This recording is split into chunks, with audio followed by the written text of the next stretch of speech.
দেশে নির্বাচন সিস্টেমের ওপর মানুষের আস্থা নষ্ট হয়ে গেছে। এই আস্থা ফিরিয়ে মানুষকে ভোট কেন্দ্রে নিয়ে আসাই এখন প্রধান চ্যালেঞ্জ জানিয়েছেন প্রধান নির্বাচন কমিশনার।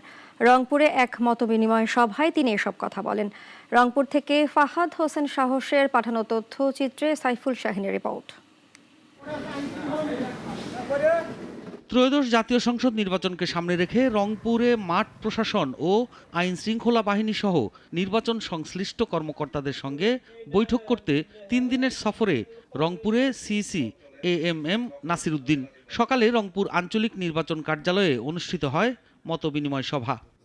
আমরা কিন্তু 5ই আগস্টের পরে ঢাকাতে সিইসি বলেন, নির্বাচন কমিশন আগামী নির্বাচনে কোনো রাজনৈতিক পক্ষে বা বিপক্ষে কাজ করবে না, বরং দেশের 18 কোটি মানুষের স্বার্থে কাজ করবে।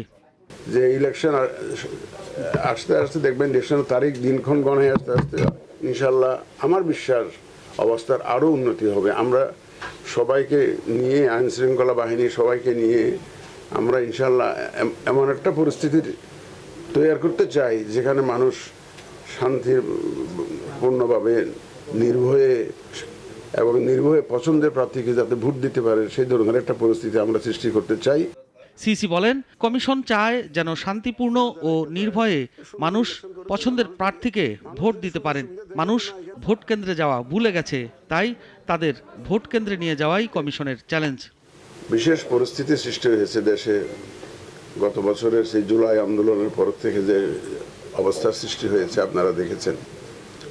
সেই দিক থেকে তো অবশ্যই চ্যালেঞ্জ তো আছে আইন শৃঙ্খলার। তারপরেও আমি বলবো আইন শৃঙ্খলা পরিস্থিতি সেই গত বছরের 24-এর জুলাই আন্দোলনের পরে মানে ফিফথ অগাস্টের পরে তো অনেক উন্নতি হয়েছে না, অনেক উন্নতি হয়েছে, শান্তিতে তো ঘুমাইতে পারতেছে।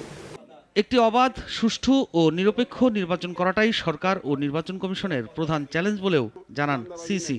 ইলেকশন কমিশন কোনো দান্দাবাজির মধ্যে নাই। সাইফুল শাহিন, নাগরিক, ঢাকা।